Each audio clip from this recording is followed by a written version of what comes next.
Hello everybody, welcome to Sane Game Studios. I am Sane, I'm an amateur game developer. Today I'm going to be doing a quick GameMaker tutorial on how to do volume sliders.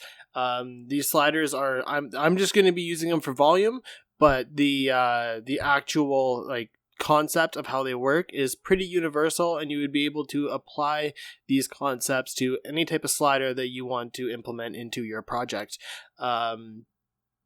But I'm going to be going over how to draw the slider, how to create the slider, how to get it sliding, how to get it sliding in correlation to a variable value that you set for it.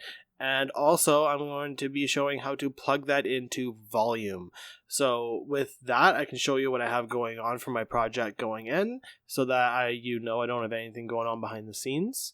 I have one room. I made it look like this, so that it actually had like a bit of flair, a bit of substance. Like I could have just done this on just like a gray freaking background and just drawn lines and sprites and like away we go. But I figured I would at least make it look kind of presentable. As you can see, I have an object here. I call it O menu. I'll show you O menu here in the objects right here. I have all three of these events created, but the create and draw event are empty. And then the step event just has a little bit of code for playing a sound. So if I hit the shift key, it is going to see if the song is playing, and if it is not, it is going to play the song. If it is, it's going to stop playing the song. So I can use shift to toggle the song on and off. And then here, I'm going to hit space, and when I hit space, it will play my sound effect. For the actual sound effects that I have two assets here. I have SFX, and I labeled it SFX because every single time that I put a sound effect into my game, I always give it the prefix SFX underscore and then its title. I'm just quickly threw this in for a tutorial, so I didn't bother giving it a systematic name like I normally would. So it is just SFX. Same thing with SNG song. SNG underscore is how I label all of my song assets, and then I just called it song because it's the only one. And then in sprites, I have my menu sprites, and these are just the sprites that create the room. And then I have my slider sprite. My slider is 16 by 32 with its origin point in the middle center. I'll show you what I have going on for my sounds. So if I go into my project and I can start hitting those buttons and make the sounds go play plays.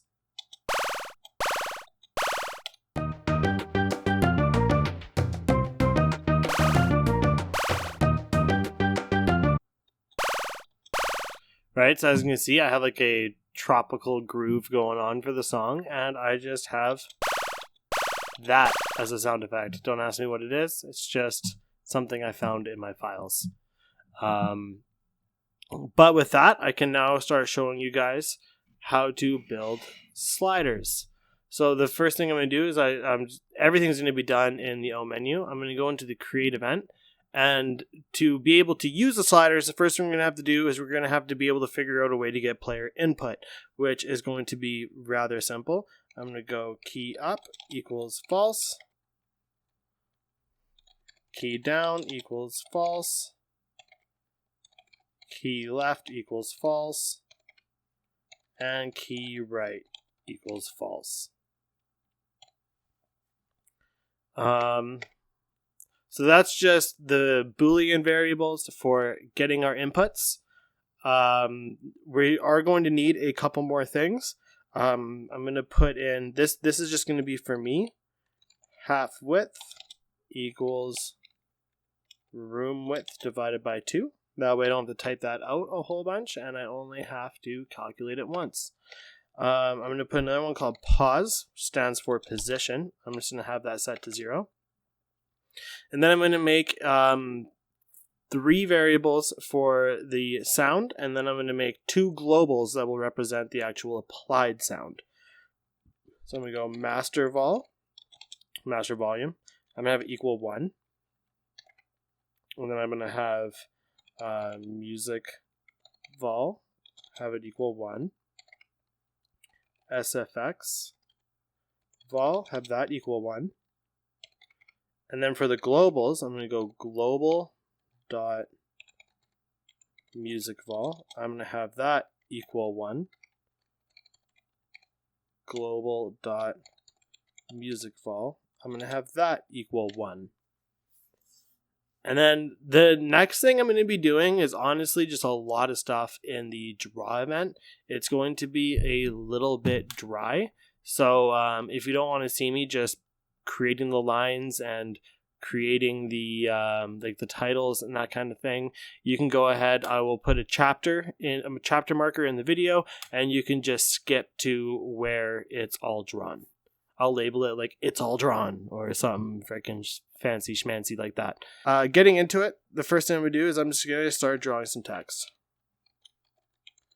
I'm using the draw event because I just have a room and it's just like a fixed position.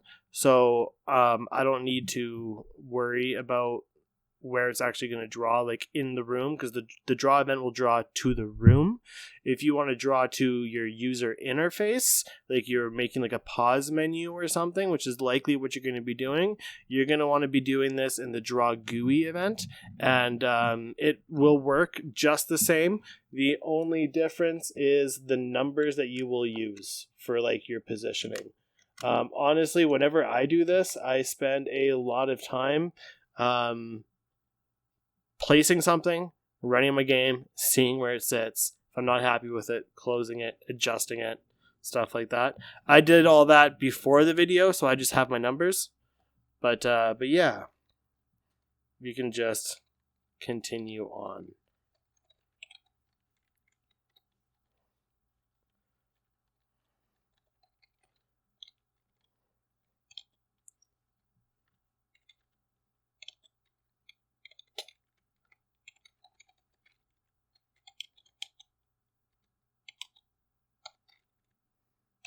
The reason why I'm using draw text transformed is because it's too small if I don't. I'm going to draw set my H line and put that in the center. And then I'm also draw set color, because it'll default to white and we won't be able to see that very well. I'm going to set that to black.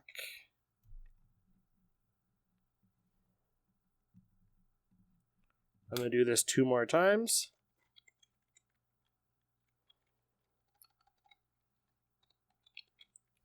Music, instead of 250, I'm going to put it at 370. And then the last one, I'm going to put at 490. And it's going to be SFX. And then I'm going to draw my lines, and those are going to be the lines that the sliders slide on. They don't actually have anything to do with the sliders. The sliders will be moving completely independently of the lines, but I'm going to place the lines so that it looks like they're sliding along them. They're just going to be constant. They're going to be drawn there. They're just going to sit and stay. So anyways, I'm going to go draw line width. X1 is going to be half width minus 150. Y1 is going to be 320. Half width plus 150. And the reason why I use half width and then minus and then plus is so that I know that it's going to be perfectly centered. 320. And I want it to be 2 pixels wide so that we can see it nicely. I'm going to do the same thing 2 more times. But this one I'm going to put at 440. 440. 560. And 560. And then if I run that now, boom, It's not super fancy. I didn't import a font or anything. So, but there it is. It will be functional. With that drawing out of the way, we can actually go to the step event. This is probably something I should have already done. Create some space here. I'm going to go key right equals key left equals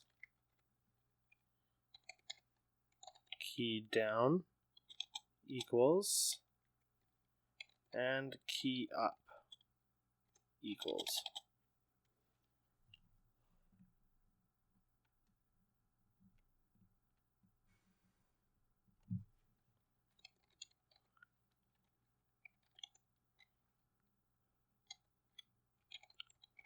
Keyboard check.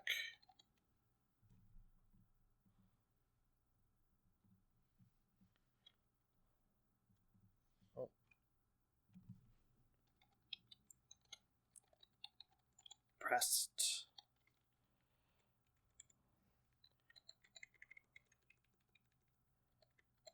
The reason why I'm doing keyboard check for left and right is that you can hold the keys down and use that to adjust the volume, but then you just press it to adjust your positioning on the menu. So for key right, I'm going to go VK right, VK left, VK down, and VK up. And that just assigns all those variables to just whether or not we are hitting the arrow keys. And then I'm going to say if key up, pause, minus minus. So what that does is says like, if in this frame I have hit key up, so if key up returns true, -1 off of the current value of pause. But then if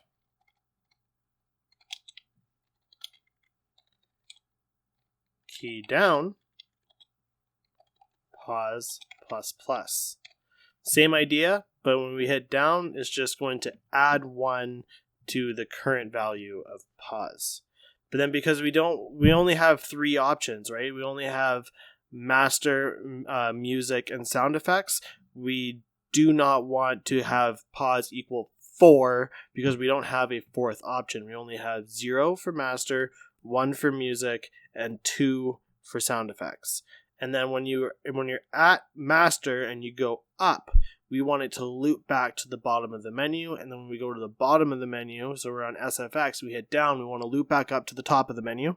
So what I'm going to say is if pause is less than 0, which means that we're at the top of the menu and we hit up and pause now equals -1, I'm going to tell it that pause will now equal 2. And that will just force it to the highest value of pause, which will put us at the bottom of the menu. And then I'm going to do the same thing for the other way around. I'm going to say if pause is bigger than 2, pause equals 0. And then with that, we can actually go back to the draw event. And I'm going to create a switch statement. I've explained switch statements before in previous tutorials. If you don't know what they are, they're a very handy tool, and you can learn a lot about them in the GameMaker manual. You can just go ahead and just middle click the roller on switch, and it will explain them to you. Essentially, they're just a layered if statement. Instead of saying if pause equals 0, if pause equals 1, if pause equals 2, I can just go switch case 0, which is the same thing as being like if pause equals 0. I'm going to do a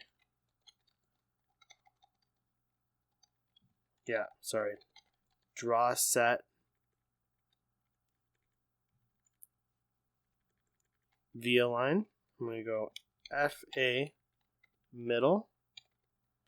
I'm going to go draw text transformed. X is going to be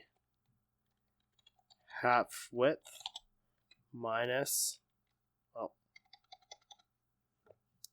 180. And then Y is going to be 320. The string is just going to be that guy. X scale 2, X scale 2, and 0 on the rotation. And that's just going to put a little arrow next to the line that we currently have selected. That way, when the player is rolling through the menu, they know exactly what it is they are about to be interacting with. Next, I'm going to say if key right. So you're currently pressing or holding down the right key. And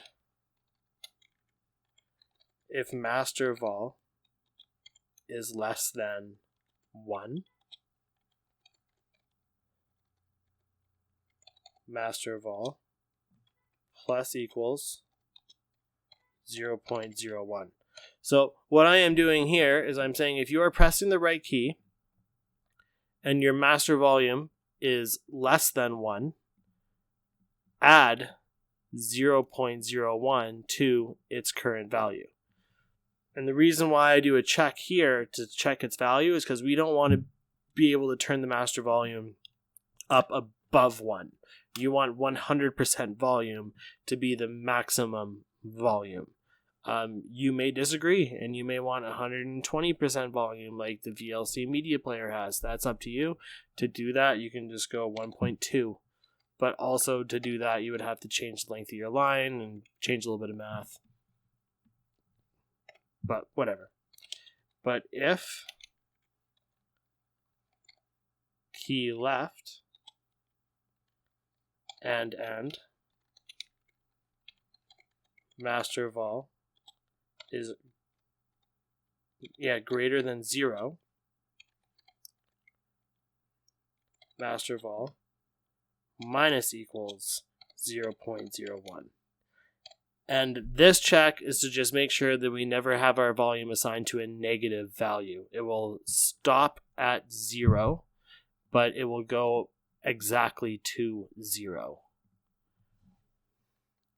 And then with that, I'm just going to say break, so we can break out of this case of the switch statement, or else it will run the code below it as well for the next case. But this is essentially all that we need to be able to adjust our master volume based on our position, assuming that we have the master volume currently selected, like the player has currently selected the master volume. I'm just going to copy this because I need to do it 2 more times. But this time, I'm going to say case 1.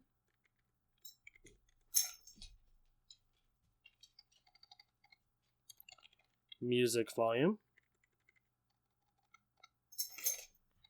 Music volume. Music. Music. And then here, I'm going to change this one to 440. So that way the player knows that they have the music volume selected.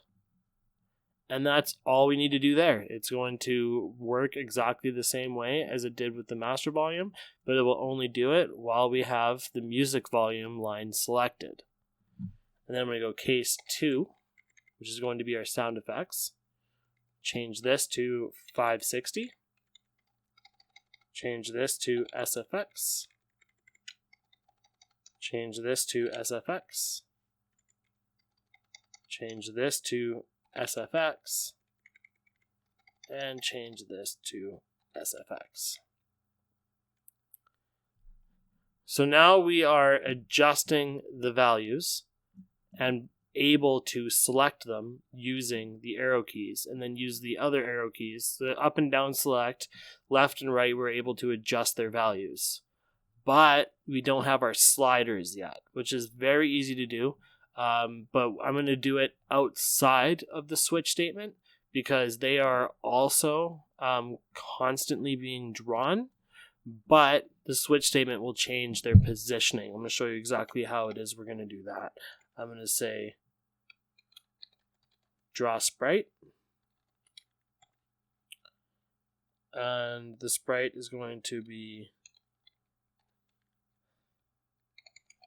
S slider.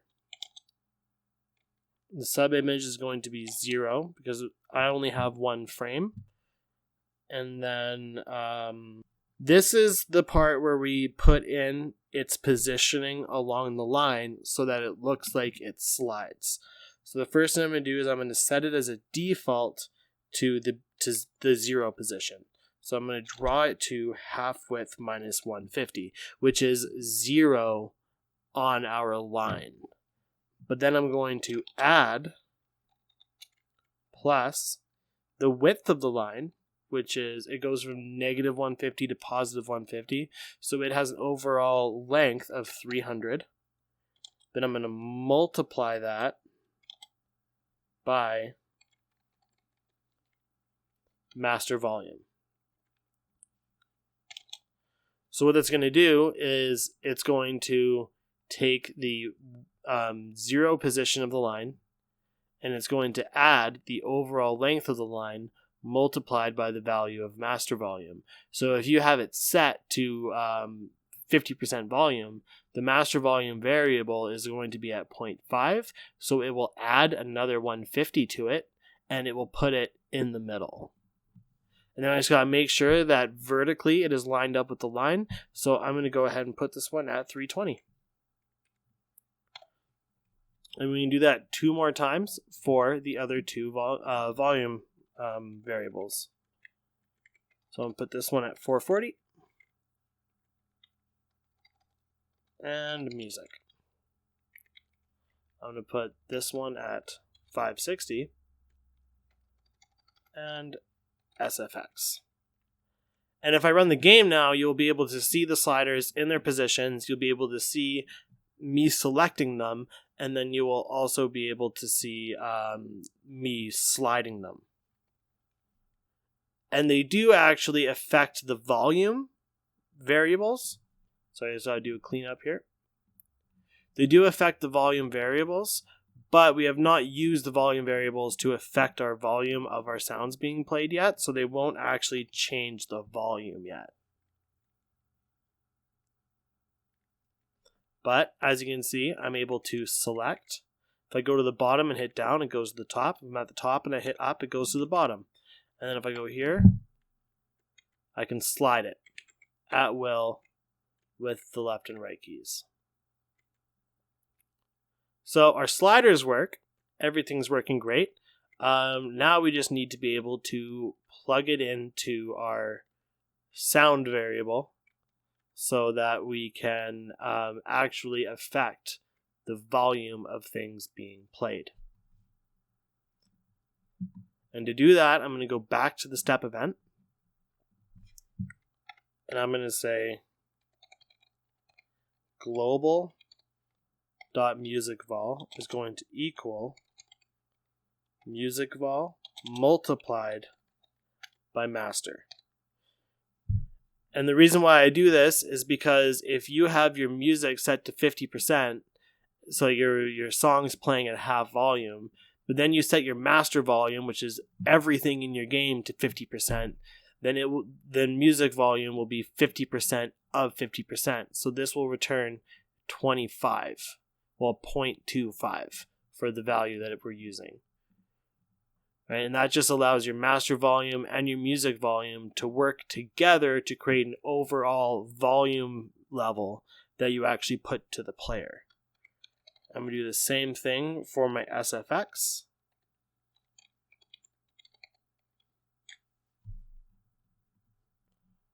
Did I? Yeah, I've messed that up. SFX equals SFX vol multiplied by master vol. And then down here, I'm going to show you guys 2 different ways that you can affect the volume of your sounds. One of them, I can just punch it into this code here.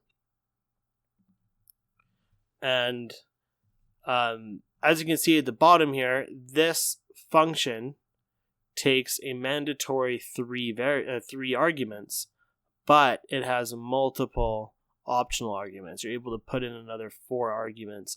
And gain, which is the first optional argument, is the volume. So I'm just going to say that the volume is global.music volume. Now I'll do the same here, and I'm going to say global.sfx volume. And the reason why I use globals is that way it does not matter where in the game that you call the sound or what it is that is calling the sound. You have a global variable that exists everywhere, and you can always use the right volume level. And actually, if I play this, you'll be able to see that I'm able to turn the music down and stuff.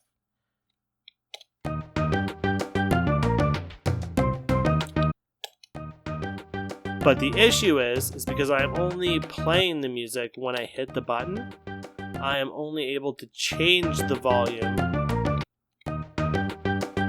while I stop playing the song and then play it again. And that is not how we want that to work. We want it to be able to constantly work.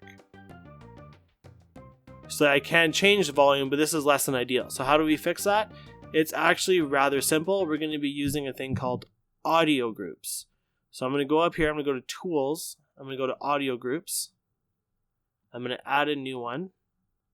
And I'm going to call it AG underscore. AG is for audio group. Music. Then I'm adding another new one. And I'm going to call it AG underscore SFX. And then if we open up our sounds, down at the bottom here, it says audio group. It always goes to the default one, which GameMaker loads into your project when you first initialize. Like just automatically it does that, so that if you don't know about this, it's optional to use it. And since this is the SFX, I'm going to put it in the audio group SFX. And then for the song, I'm going to put it in the audio group for music. You can also do that by just right-clicking and going assign audio group and then selecting the audio group for the asset right here. But since we've created audio groups and the only one that GameMaker loads in by default is the default audio group, we now have to manually load in the audio group, which is really simple to do. I'm just going to go audio group load, and I'm going to go AG music, and that just loads in the audio group, so that all those sounds in that audio group are going to be loaded into the game when this object is created. Normally in my projects, I have an object that just does initialization, and during like the opening title screen, if you watch my devlog video, you will see that it opens up saying Sane Game Studios. The object that draws the Sane Game Studios loads my audio groups and also establishes all my global variables and my enums and my macros and all that kind of stuff. I just have a script that just does all of that. It's just initialization. But for the sake of this tutorial, we can just do it here. As long as you do it before you before you try to use it, it will work fine. So now I'm going to go into the step, and I'm actually going to get rid of this optional variable.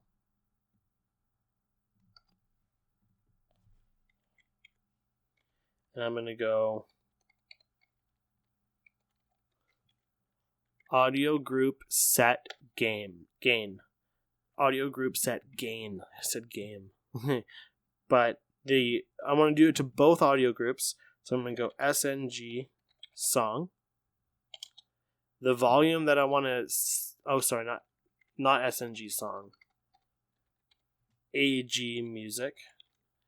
The volume that I want to set it to is global.musicvol. And then the last one is time. And time is used if you are using this function anytime during runtime. You can give it a duration in which to alter the music. So if you want to turn it up by this much, but you want it to happen over this period of time, it will smoothly do it. But if you want it to just happen instantly, like I do here, you just set that to 0. But if I set it to 1, it would do it over 1 frame. If I set it to 60, it would do it over 60 frames. There we go. Audio group set gain AG-SFX global.sfx volume 0.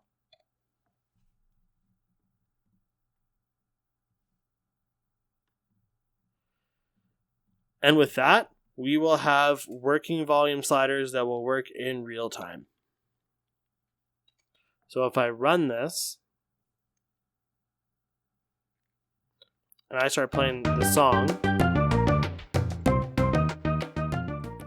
I'm able to turn it down with the slider, no problem. But then if I wanted to set it to 50%, and then use my master, they both affect it. And then the same thing is true for my sound effect. So here's it at full volume, half volume, 25% volume, 12.5% volume, 0, 50% volume, 0. But they are separate.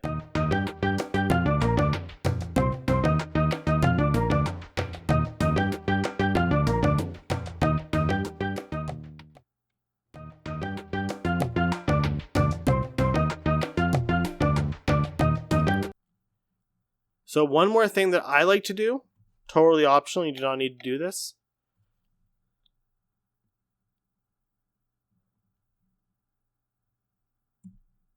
I'm going to put numbers there on the left side so that you can see the value.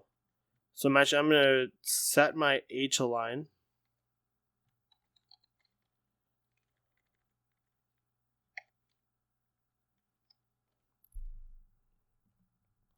Actually, I'm going to put this up here. I'm going to take this and put it up here.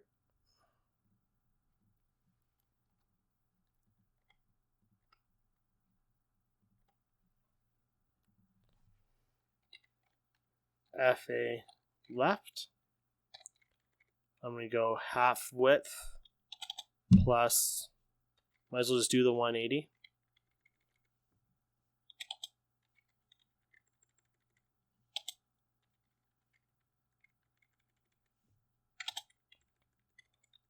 Instead of 250, I want 320. Instead of 370, I want 440. And instead of 490, I want 560. And then, instead of this, I want to say string round. That way we never get decimals. Master volume multiplied by 100. I don't think you actually have to put the round in there, but multiplying by 100, you will never get decimals anyways. I just do that.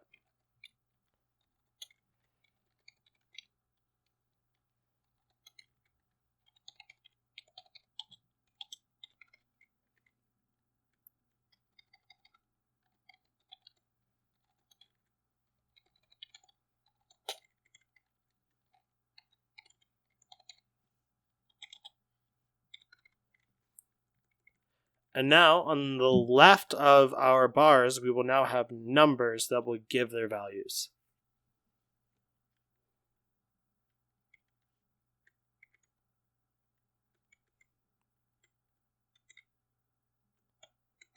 Real simple like. So, I think that's everything that I have for you guys today. I'm going to thank you very much for watching. I hope you found this informative and helpful, and I hope that it helps you grow and develop your own projects, and I hope to see some of your projects one day. If you have any questions, feel free to comment them down below. I will absolutely help out any way that I can. If you happen to ask a question that I don't know the answer to, I will help you figure it out. Unless it's just something about how to get it to align properly on your screen or something like that. It's just that's something you just got to kind of figure out. But yeah, if you found this helpful or you like this tutorial, please throw a like my way. If you need any help or you just want to say, hey man, good job, like the tutorials, comment that down below. Subscribe if you want to see more of this, and if you haven't yet, check out the last video that I posted. It was a devlog on my current project. I'm rather excited about it. I'm excited to show it off. I was really hoping to get some feedback on it, but nobody's commented on it yet. Some of the people that I shared it with directly through like Discord, or even like people that I just like I know that like I just text them about it, they gave me a lot of feedback about it, but I'd really like to get some feedback from just random people I never talked to before. So yeah, please give that a watch and let me know what you think. And yeah, with that, I'm going to say once again, please like, comment, and subscribe. And I hope you guys are having a good one. And peace out.